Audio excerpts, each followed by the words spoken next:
and welcome to Galley Stories, stories of the Bering Sea and beyond, hosted by Mark Kaler. My name is Penka Jane, podcast deckhand and longtime listener. We'd thank you to subscribe to the podcast and leave us a review. Here's today's catch.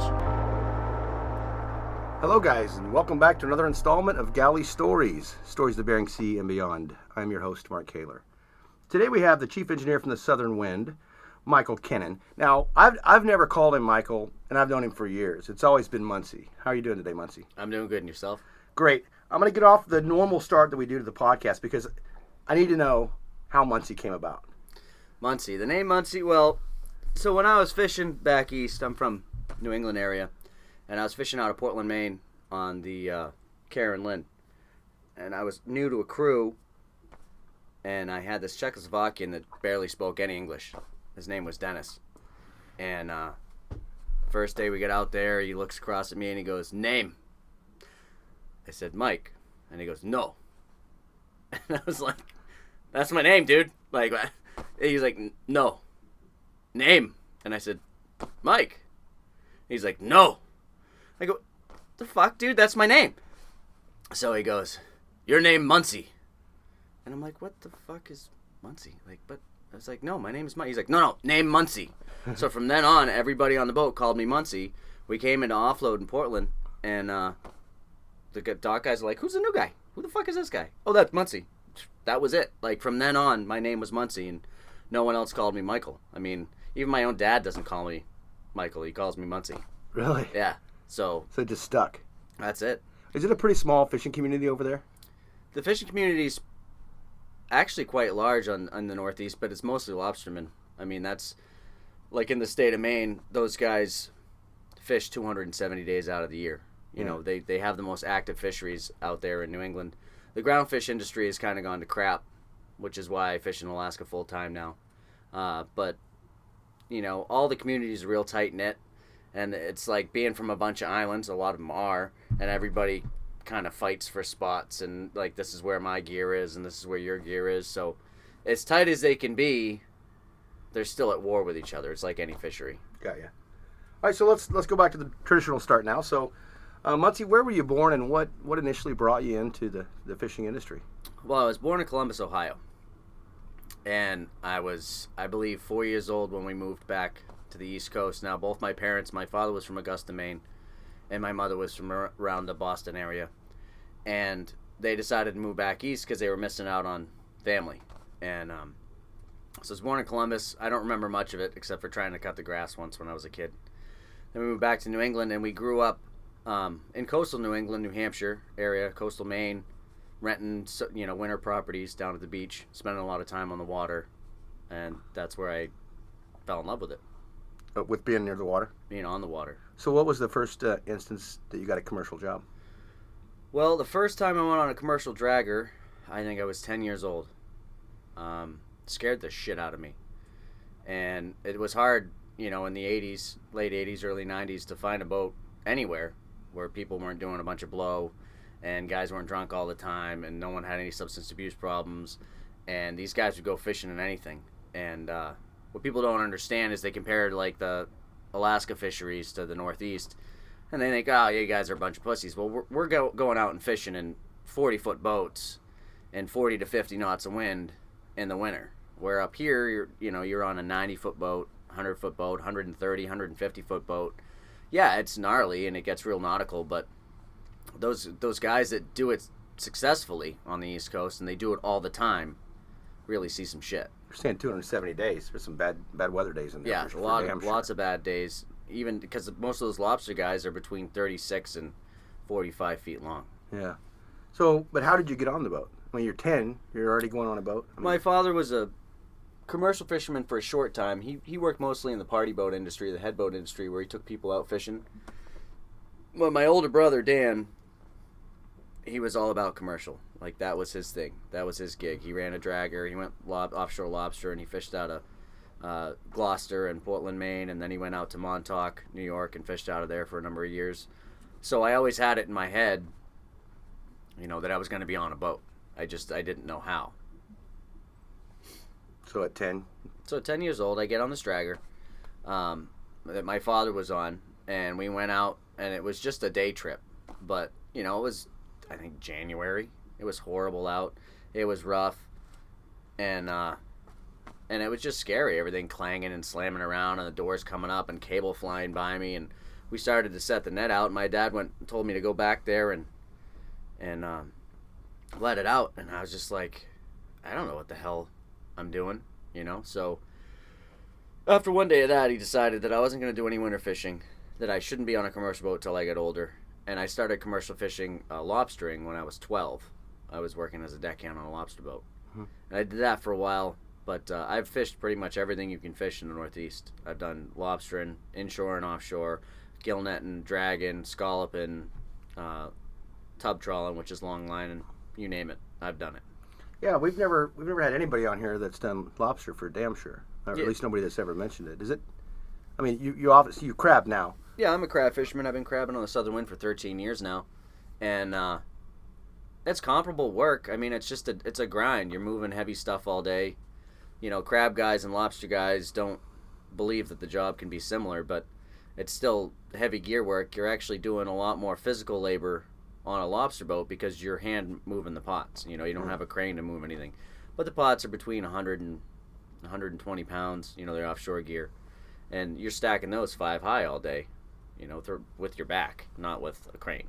Mm-hmm. So I did that for a long time. A lot of my family, and they went lobstering. A lot of my friends were lobstermen. And when I got out of high school, I was hell-bent on buying a lobster boat. That's what I was going to do. I was going to go get a loan, and they were giving out loans then and lobster licenses like they were nothing. And I said, I'm going to go get a boat. My father said, nope, you're going to go to school. He said, once you get your degree, you can do whatever the hell you want to do. He's like, but there's no way in hell you're buying a boat. So then you bought the boat? Yeah. I wanted a boat so bad. I just know you pretty well. So. I've always wanted a boat so bad, man. I ran my own boat back east a number of years ago. I ran a gillnet boat, and the first year that I did it, I only did it for about a month, and I fished out there with basically one other guy because we were fishing inside of everybody else, and he was a friend of mine, but he wasn't a lot of help, and I expected him to help me out, and he just kind of didn't want anyone in his spot, so the next year I went out, and out of 250 boats from Portland, Maine to New Bedford, Mass, I came in number 4. On your second? On my second year doing it. And that was a full summer fishing out on Jeffrey's Ledge. I remember you going back after crab and that, and going back east, and you'd say, well, I got time to go to work again, and you'd go back to fish over there. Yeah, I used to fish 10 and a half to 11 months a year. Mm-hmm. And then I had started having kids, and I said, it's too much time. I can't keep doing this. And it was beating me up, I made a ton of money doing it, and I did really well, but I couldn't do it anymore and still raise a family. Yeah. What brought you out to Alaska then? So, 13 years ago, I was flaking nets on my gillnet boat, and I get this phone call. And it was right after that Discovery show had come out, and everyone that was anybody who was from the Northeast that was a fisherman wanted to try Alaskan crab fishing. Like, that was the be-all and end-all. You wanted to be a crabber. No matter what, that was your test. If you're really hardcore. Before the show came out? Right when the show came out, because we had the exposure to it. Okay. The guys, we all knew about Alaska crab fishing, but no one really knew in depth of what the guys went through. So when the show came out, everyone was like, I could do that. Fuck, I want to do that. Oh my God, that'd be awesome. We could make tons of money. We could work. We could do it. We've been doing this for so long. Well, the show comes out, and I'm at home, and I'm flaking nets on my boat. My phone rings. Hello. Hi, this is Sonova Davidson from Trident Seafoods. And I said, who? She goes, Sonova Davidson, Trident Seafoods. I'm like, fuck is Trident Seafoods? Because back east, there is no Trident Seafoods. Right. Out west here, everybody knows who Trident is. If you tell them you work for Trident, everybody knows. And I was like, yeah, whatever. What do you want? She goes, well, I heard you're an engineer. I said, I am. She goes, and I heard you're a fisherman. I'm like, I am. The fuck do you want? You did not say that. I swear to God. And she goes, excuse me? I knew it was coming. She's like, she would not tolerate excuse that. me? And I said, what the fuck do you want, lady? And she goes, I'm trying to offer you a job on a crab boat. And I said, yeah, fuck you. Click. And I hung up. Because I thought it was one of my buddy's girlfriends just fucking with me, right? So I was like, I was like, what motherfucker? Because I didn't know the area code or nothing. I was like, fuck this guy. So I hang up the phone. Immediately she calls me back. And I'm like, hello? She goes, who the fuck do you think you are? And I was like, I don't know, you called me. She's a tough chick, man. And she's like, yeah, it's Sonova again. And I was like, what the fuck kind of name is Sonova, right? Norwegian, you fucking dumbass. I'm like, whatever, lady, what the fuck do you want? She goes, well, Doug Davies gave me your number. And I'm like, Doug Davies? Like, oh, Doug. Doug was an engineer on a ship that I had taken to Africa a couple years prior to that. And he was from Valdez, Alaska. And he had done some work for Trident. So he dropped my name and number because they were looking for a chief. Backpedal. Right? They're looking, right? They're looking for a chief, and they're looking for a guy who's a fisherman. So I was like, oh, okay, Doug gave you my number. All right, so now I'll talk to you. So I talked to her for a little bit, and she said, yeah, no, it's a boat. We just kind of got it here a year ago, and it's up in Homer, Alaska, and we're going to have you go up there and get on it and then go fishing. And I was like, yeah, sure, I'll give it a shot. She's like, give it a shot? This is a crab job on, like, a big, badass crabber. Like, what do you mean, give it a shot? I need commitment here. And I was like, I'll try it out. Like, I don't fucking know. I don't know what I'm up against, you know? Like, sure, lady. And that's how I get started with Trident.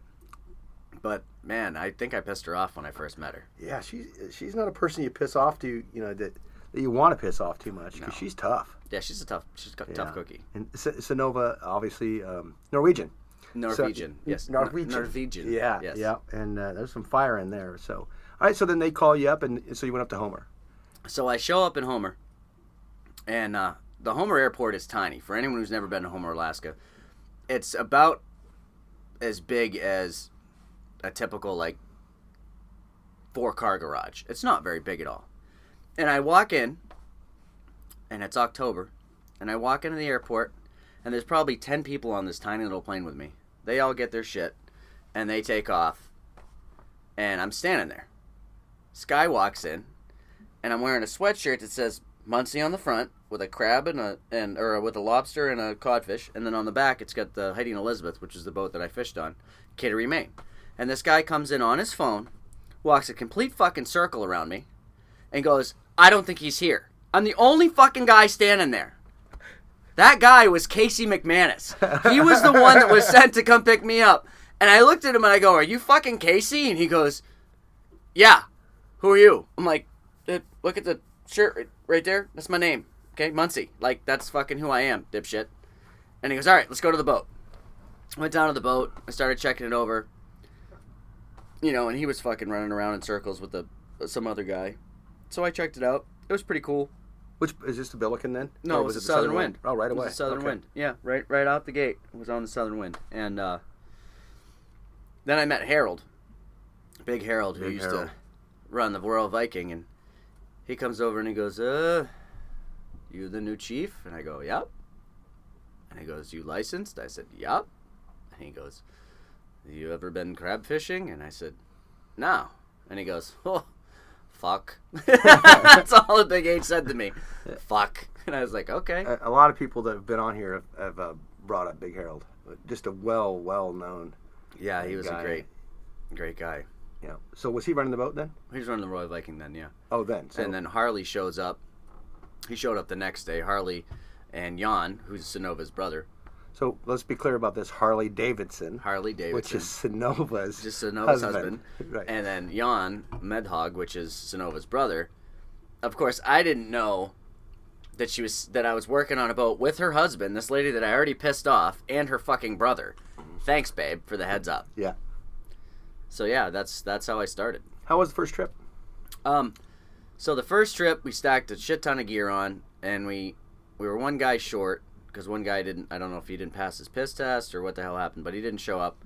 So we get all this gear on. We had like 200 and something pots on the boat, and in walks Tracy. And this dude, I mean, you can just look at him and tell he's a biker. You know, Larimer? Yeah. Yeah, oh, yes. You said Tracy. You know that Tracy's a biker, right? Yeah. And he's a badass. And he jumps on the stack, and we take off. So we start setting gear. And at that point, they were like, well, we need a stack guy. I guess you're it. And I'm like, what the fuck? I don't know what I'm doing. Just make sure you untie all the ties. You know, we go out, and we're plowing into it. And the first roll the boat takes, it goes all the way over, and it stops at the bottom of this trough. And I'm leaned right over, and I'm like, motherfucker, and then it comes back up, and it does it on the next side, and I'm leaning over to port, and I'm going, holy shit, and it just stops. I mean, the fucking boat, 147-foot boat, just stops, side to a wave, and I'm going, this is it. This is how I die. This is fucking it for me. Fucking awesome. Great. Yep. Glad I signed up. You guys, I gotta point out that as he was motherfucker, he was literally leaning right till he was almost laying down, and then the holy shit, he was leaning left until he was almost laying down. You gotta let him know the direction. So you had a moment right there where you thought, this is it. I'm gonna bite it right here. Was there a time that it started to click that it reminded you just like Lobster? It was a similar job. The grind was just like offshore lobster, and the hours and the hauling gear and the repetitive motion and everything that you were doing reminded me of lobstering, but it was 10 times harder. I mean, because I'd been lobstering my whole life, and crab fishing, I had no idea what was going on. Everyone's yelling at you, you're running around, and you they call shit different things out here, and they call them lobster traps back home. Some guys call them pots, most guys call them traps, and then now you're fishing pots, and they don't call buoys. Buoys are called bags. And I'm like, the first time somebody hey, Muntz, go grab a bag setup. I'm like, what the fuck are you, I go, what are you talking about? He's like, a bag setup. I'm like, what kind of bag? You want like a plastic bag or? Hefty? And he's like, you dumb shit. The big balls that are inside the pot. I'm like, oh, the buoys? They're not buoys, they're bags. Okay. Cool. Yeah, got it. Locked in. Don't worry. Locked in. I won't forget. Speaking of calling terminology different, you mentioned back east you were flaking your net. Oh, I was flaking the net out, which means that you're spreading your twine out, and that's how we pile the nets on the East Coast. So Bristol Bay, most everybody knows Bristol Bay gill netting, and they have a reel or a drum that they set the net out on, and they hydraulically haul it back. On the East Coast, we fish on the bottom. So we have 15 to 20 nets in a string, and those are actually fishing on the bottom. And so in order to set them out, you have them all flaked out, leads on one side, floats on the other, and you flake them out in a pile per string, and then you set strings of gear. You don't actually set just like one net. Got you. So flaking it, your terminology is you're just spreading your net out. Spreading the net out. Putting the lead line on one side and you're right, and laying it out so that you can go out and set. Okay. Let's go back to the Southern Wind. So now we're on there, and this is 2005, I'm guessing, because you're on there 13 years now, right? 2005, 2005, 2006. And you have not left that boat. You've been on that boat the whole time. Well, I've been on the Southern Wind for 13 years, but I've also fished on some of Trident's other boats. I've worked on the Billiken quite a few times. They have a hard time keeping a chief over there. And then I've worked on the Golden Dawn, which is one of Trident's draggers, with Gary Hansen and Mark Flansburgh and Paul Drennan. And I fished on the Island Enterprise, which is a catcher processor. I was the assistant chief on there. I've worked on a processor, the Aleutian Falcon. I've kind of been all over the fleet. Well, when any engineer that carries a license is a valuable asset, and so much so that you become a piece on the board that needs to be moved once in a while too, because these vessels can't operate without a licensed chief. No, all the licensed vessels need a licensed chief, a licensed mate, and a licensed captain on board in order to operate, in order to fish, in order to do anything that's over 12 hours. So say I went to the medic and they wanted to move the boat from this harbor to that harbor, they could do it without a chief, legally. But company policy's always been, if that boat moves, all licensed personnel are going to be on board. Right. So that's what I mean when I was saying that a licensed chief's so valuable. So Island Enterprise, for example, if their licensed chief had to fly home, another chief has to be on that boat. I mean, right. Because a boat like the Island Enterprise, which is a catcher processor, you've got like 200 people on board. I mean, that's 200 people that aren't working. You're not making money. No one's making money. Yep. So licensed chiefs, now that's a hit or miss, especially in the fishing world, because you can get a licensed chief to get on these boats, but he's not going to go out on deck. And that was one of the things I think that kept me in the industry so long, is because they're like, well, shit, this guy's got a license. He's good at his job, and he can work on deck. That's the whole reason they offered me the job, and that's the whole reason I've stayed where I've stayed. But you get all these licensed guys that are used to ships and are used to reading gauges and drinking coffee and doing certain, either 12-hour shifts or they're, 12 hours a day, and they're not used to the grind of a crab boat. So, if you get a licensed chief that works on deck, you're doing pretty good. I think most of Trident's chiefs are deck, working on deck. The majority of them I only know of a couple, and that's because they're getting up there at this point, where they're doing some of the night tows or whatnot, just because not doing a lot of the deck work anymore. Yeah, most of the guys that work in Alaska that are chiefs in the fishing world work on deck. Yeah. I mean, you don't stick around long if you're just a paper chief. Yeah, and sometimes those are needed too. Sometimes in order to make those trips, I recall one vessel that was in Dutch Harbor had to go to Kodiak, didn't have a chief on board. Right. Had to get one. Yep. So you just grab somebody with a piece of paper and you got to go. Which is good, but you got to understand, if you're a licensed individual, whether you're a chief, a captain, or a mate, and a lot of people don't get this. Like, some people, when they say they got a license, they think that that's the be-all and end-all, and now I'm the best thing going, and I'm better than, sliced bread. There's no way that you can ever beat me.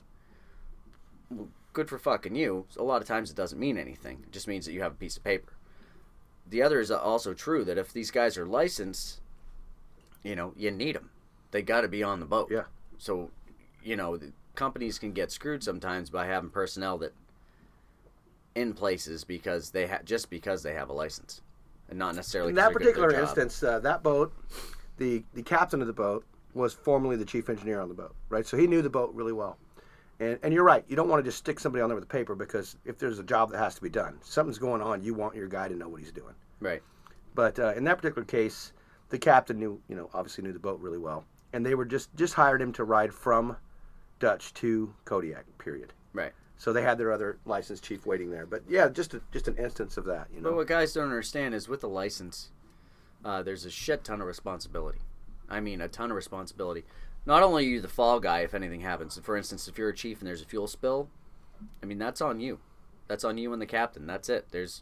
You're definitely a fall guy, and there's some companies out there that will hire you to be a fall guy, and you got to be aware of that. The other thing is that being a licensed chief engineer, or a licensed mate, or a licensed captain, if you get a DUI or an OUI and you get in trouble, or you pop a piss test, say you smoke some weed on your off time, next thing you know you fail a whiz quiz, you're screwed. Whiz quiz. Because they will lose. Yes, a whiz quiz. It's a piss test. Whiz quiz. Yeah. So you'll get screwed, because not only will you lose your job, then they're going to take your license. Now there goes your career. Yeah. Because most guys, if you're working on only licensed boats, they're not going to just hire a guy because he's a chief. They're going to want a licensed chief back again. So there you go. I mean, you can't afford to screw up. Yeah, no, it's a deal. It's a deal. Do you you told us you were scared the first time you went out, but do you recall the time that you were the scaredest out on a boat? The time that I was the scaredest on a boat actually happened on the East Coast, and I was on a dragger. I was 19 years old, and we went out fishing, and it was a small dragger. It was blowing about 40. We set the net out, and we were in a tow, and I went out on deck, and we took a wall of green water, and I got washed from the port side, the left-hand side of the vessel, up and over the house of the boat, and landed on the starboard side with one leg off and one leg on. And that was a real eye-opener, the power of the ocean. I thought I was this badass, teenage teenage fisherman, and when I got washed out like that and just saw the sheer power of what the hell this ocean can do to me, I thought that was it. Like, I thought I was gone, because I floated, up and over, and I thought that was bye-bye, That was probably the scariest moment I've had on a deck. There's been plenty of moments crab fishing where it's been hairy and sketchy, but I've been doing it so long now that it doesn't really affect me. My first season was definitely intimidating, but I don't think I was ever scared. Just intimidated. Just intimidated. Did you have when you had that experience back east, did you have a life vest on? PFD? I'm just pointing out that back then, it wasn't. Nobody wears life vests on the East Coast. Still? Nobody. Still? Nobody. What's their casualty rate? I mean, it's got to be bad if nobody's wearing PFDs. lobsterman wise, it's pretty high. You don't get guys that wash off a lot. You don't. It only takes once. Yeah, but you don't. It doesn't. It's not such a common occurrence as it is in the Bering Sea. And in the Bering Sea, it's because shit comes up out of nowhere. You know, a lot of these guys fishing back east, I mean, they'll get wrapped up and they'll go in the water, but you can get them back. You know, and I'm sure there's guys that go over all the time lobstering, but you never hear about it. Now, I know the offshore guys have started wearing them. The guys that fish trawls of gear, long strings of gear, 50 to 100 in a string. I've seen some videos online, and those guys are all wearing like the work vest PFDs like we do. But for the majority of them, that's their least concern. Mm-hmm. They're worried about how much money they're going to spend to go fishing every day. Yeah. What about, I know you were involved in a pretty hairy experience here a few years back. Not with your vessel. With Mr. French? Yeah, we don't. Brandon was on here, and he shared his experience with it. But when I've been told the story over and over, your name comes up. So I'd like to get your perspective of that day, or that. The day that they tried to sink the boat. Oh, is that what we're gonna call it? The day that they tried. They didn't succeed. But so I was on deck of my boat, the Southern Wind, and Jeff Boddington was the captain. And he came running down and said, "Get the emergency pump out. Eddie's going down." So we threw our emergency dewatering pump into this chick's skiff, and she took off, headed for the Gladiator. And I climbed up on the bow, because I could see Eddie, clear line of sight. I climbed up on the bow to look at him. And he was probably about a mile from a beach. And I saw just black rolling out of the boat. So I knew that he was putting it in the corner. Like, there's no fucking doubt in my mind. And that was a pretty scary moment. You see him start traveling, and then his bow just started going down lower and lower and lower. We're talking a big boat. And I'm watching this bow head for the water line, and it looked like he was going to sink before he got it on that beach. He gets it up on the beach. And I ran upstairs, and I called him on the radio, and I said, "Ed, what do you need?" And he said, "I don't know." So, jumped in my skiff. I grabbed Matt, one of the young kids that was with me, jumped in the skiff, zoomed over to him, jumped on board, and I remember seeing Sean. And the first thing Sean did, because we used to fish together, was hug me and tell me thank you, because they were all just insane, running around. They had no idea what the hell was going on, everything. They were freaking out. So I think just having peace of mind that there was someone else there. There was someone that just showed up that wasn't in full panic mode. Like, it changed their mindset. They were in an "oh fuck, we're gonna sink" scenario, and then they saw someone else show up, so they knew that they were gonna have help, right? So I go running in. First thing I do. Were they on the beach at this time? They were nose up on the beach. Okay. And still sinking. And I go running down below, and I see just water everywhere. The bilge is flooding, and they got pumps going, and they're not keeping up. And I saw a giant plume of water coming out of where the keel cooler used to be. They ripped it off. So I took a couple DC plugs, and I pounded them in there real quick. And basically I made Brandon and Matt my gophers. Because Brandon was a little overwhelmed. He hadn't been chiefing that long on that boat. And I'm sure it was the first time he'd ever been aground. And probably the first time for Eddie, too. But everybody was freaking out. And I said, "Okay, go do this." And so they'd bring me wedges, or they'd bring me damage control gear, whatever the hell I needed. So at that point, I wanted to assess where all the holes were. And I went into the void that's just forward of the engine room, and there's a bow thruster in there. And I could see this hole, but it wasn't a hole. It was like a tear, but it almost made a half scoop. So you couldn't really get anything in there. You couldn't get like a plug or a wedge or anything because of where it was at. So I said, "Get a pump going on in here." And so Mark was running a pump down, and I ran back. I laid down next to the engine, and there's just this flat surface of water just screaming in. And I couldn't see a crack. I couldn't see a hole. And I'm like, "Well, fuck that one. I can't do anything about that." And I looked down to the sea chest where you could see all this water was coming up, and you could see a couple rocks sticking out. So I climbed down in there, and I put a wedge in one side, and I start hammering it in. We got another pump going, and the level started going down a little bit. And I reached underneath, and now it's boxed off by these two pipes. There's two pipes right there, and there's a rip underneath it, and you can feel it but you can't really fucking get to it without wedging So yourself. the hole is below two It's pipes below that are two running pipes parallel. that are right next to each other, and there's a hole right there, and it goes from about 2 inches of an opening down to a half an inch. And I had gotten the half-inch side from the side, but I couldn't get this big fucking gap because there's rocks and all this shit in it. So I looked at Matt, and I go, Matt, get as many wedges as you can. And he goes, okay. And I climbed down. I Cirque du Soleil my ass in there because it was like, I mean, you had to be double jointed to get into this little hole. And I get down in there, and I fucking grab it. And I said, all right, every time my hand comes up, give me a wedge. And he goes, okay. And I reached in and I grabbed these rocks, not thinking. Now I'm thinking I got to plug the hole, but I get the shit out of the way. And I yank these rocks out. And the water starts coming up. Mm-hmm. And this is another moment in my life where I'm like, this is where it happens. This is fucking it, right? Put my hand up, grab a wedge, hammer. Hand up, grab a wedge, hammer. Now it's up to my face. Grab a wedge, hammer. Grab a wedge, hammer. Now it comes up over my ears because I'm face down, right? So it comes up over my ears. And I just keep putting my hand up. And he's handing me these wedges. And it was probably 15 to 30 seconds. Felt like 2 hours. Because I'm in a position I can't move. I'm fucking dead. Like, I'm going to drown if I don't stop this. So I finally get it stemmed enough, stopped enough that the water starts receding. And it comes down around my face real slow. And then it comes past my nose and my mouth. And fuck! Oh my God! And I look up and Matt was pale white. I just remember the look on his face. He was pale white. Got that stopped. Then we started locating the other holes and filling those. But I think I was on that boat for 16 hours, patching holes. And that was the day I was supposed to go home. And I get done off the boat, and I jump in the skiff, and I go back to my boat. And the chief that was supposed to be filling in with me had set the anchor and driven it into gear on the way down and sheared the shaft. So now we can't pick our anchor up. So I can't go in. So your work's not done. done. I can't go home.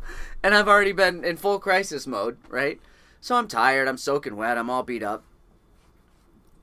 I get the anchor up. That was a big debacle. I finally get the anchor up. It took me about 3 hours of Chinese in it, which is we grabbed it with one crane and pulled it up about 6 feet. Grabbed the wire with the next crane, pulled that up about 6 feet. And we just kept doing that, Chinesing it up like a Chinese finger trap.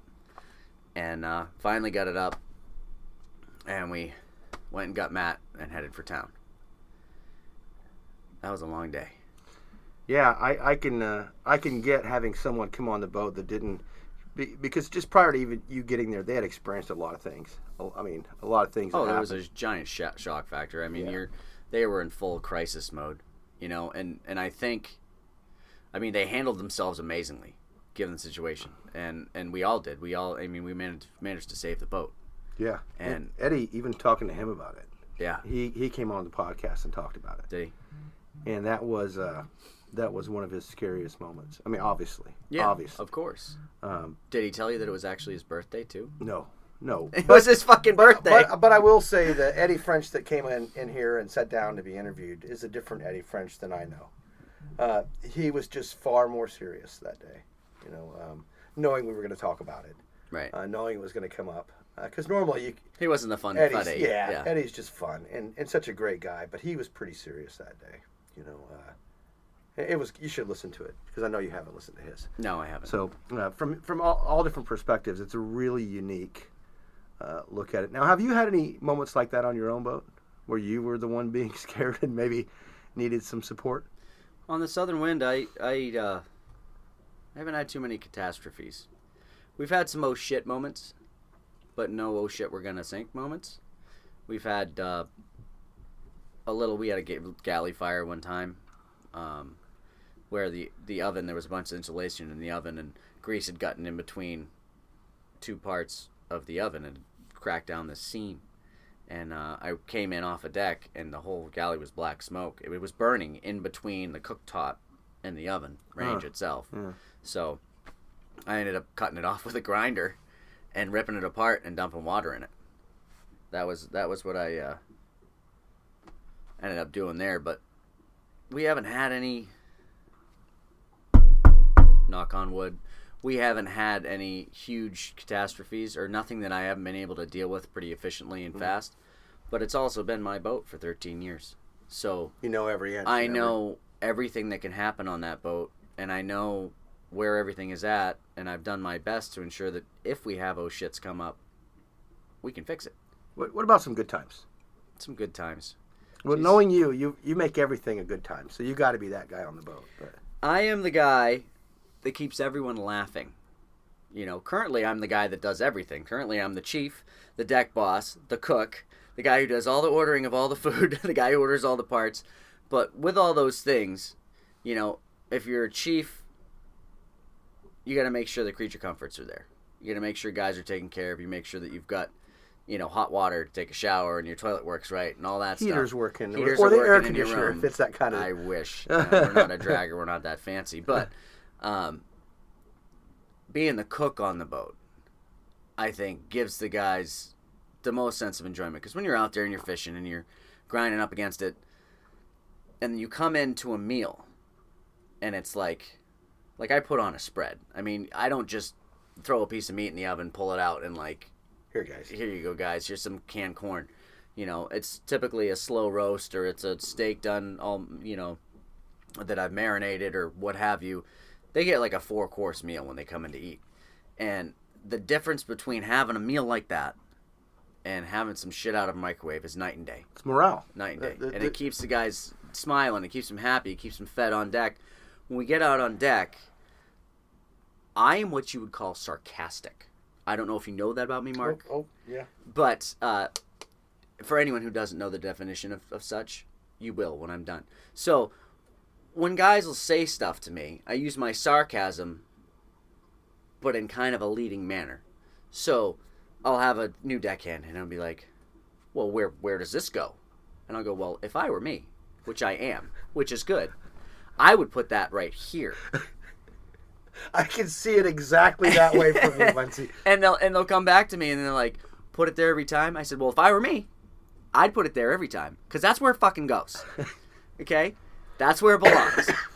But that's how I act towards them, because I like to be serious and have a crew that's locked on and has everything put away, and I'm OCD about shit being put away, but I like to teach them through humor.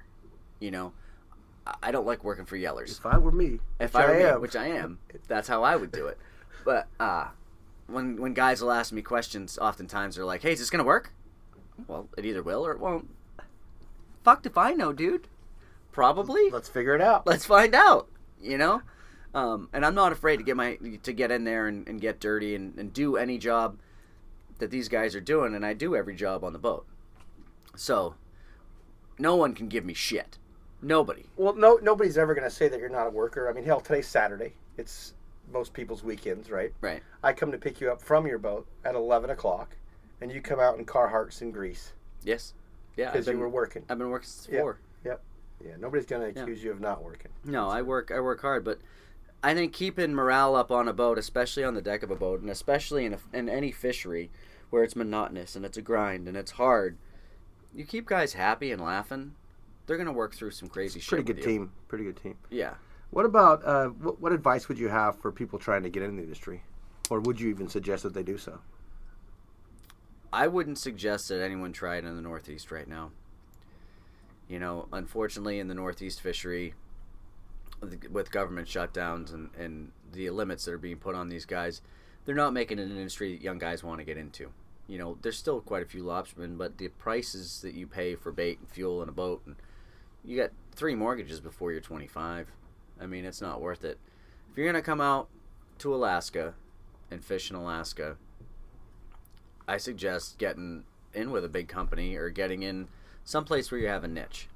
But don't be afraid to try different shit. Like, guys will get on a crabber and think, well, this is it. I'm going to be a crabber. And they're not necessarily good at being crabbers. They might suck. They might not be able to throw the hook or do anything with bait. Like, that's their job. They do bait for, 6 years. Why the hell would you do that? So, when you get up to Alaska, if you want to go fishing up here, try everything. Yeah, there's a lot of things Don't just fish on one boat. Because once you've fished on a seiner, a gill netter, a longliner, a crabber, a trawler, you've covered your ground, right? Now you know what you enjoy to do. And the problem with a lot of these guys that still fish up here is they're just fishing to pay the bills. They don't enjoy their job. And this rings true for anybody who has a job. If you don't love what you do something else. Yeah. Because all you're going to do is either take that out on your loved ones, or you're going to take that out on yourself, you know, and you're just going to be fucking miserable. Oh, great, I make $400,000 a year, but I hate my fucking life. Well, it's true. I mean, money's not going to buy what makes you happy. You know, when I met my wife now, I had nothing. That's because your other one got it. That's a true story. Just saying. I had nothing because my ex had completely cleaned me out, and I mean cleaned me out. I think a lot of that you kind of gave up for the kids, though. I did. I gave up a lot of shit for my kids, but when my wife met me, I had nothing, and she had nothing. She still doesn't really have much. She's gonna listen to this. I don't care. She doesn't have a lot. She doesn't need a lot. She's got me. So I know that when we fell in love with each other, and not like some pipe dream of how much money or how, you know, this guy's gonna build me a mansion, or like when I first met her, I was sleeping in a cabin behind her parents' house with her that didn't even have a shitter. So in the middle of the night, instead of going into my father-in-law's house and waking him up, I would shit in the woods. Because I didn't want to wake up this guy I didn't even know, but I was in love with his daughter enough to sleep in this shitty little cabin where it's freezing cold in Alaska, and then if I had to go, I'd just go out in the woods. Does a Munsey shit in the woods? Yes, he does. If there's no one around to hear it. We're about out of time here, Munsey. Anything you want to close on here? No, you know, it's a pipe dream for a lot of people, this lifestyle. Fishing, what people don't understand about fishing is it's not a job. It's a lifestyle. It's everything that you do. If you're part of a fishing family, you eat, sleep, and breathe fish. I mean, it doesn't matter. Everything you do, everything is centered around your job because that's your life. I mean, that's your livelihood. That's what your family's going to end up doing 90% of the time. That's what everyone around you does. That's where your family is. I mean, my ex and I didn't get along because of that. She didn't understand that this is who I am. You know, it's a downfall for a lot of marriages, time apart. You know, it's just not. Yeah, you said it best. It's just who you are. It's just who I am. So before we go, we'll encourage everyone, of course, to eat wild Alaska seafood. Of course. Wild Alaska seafood. And if it can't be wild Alaska seafood, at least make sure it's wild seafood. It's got to be wild seafood. No farm shit up in here. But that's going to be it today, guys. Thanks for tuning in for another installment. Don't forget to like us on Facebook, follow us on social media, and if you could, take the time to leave a review on iTunes. We will see you guys next time. Thanks, Munsey, for coming today. No problem, bud. Thanks for listening to Galley Stories. We hope you like what the net brought in. Please leave us a review on iTunes. Whether you like it or not, we're not fishing for compliments. Look us up on Facebook and Twitter too, and reach out to us at galleystories@gmail.com.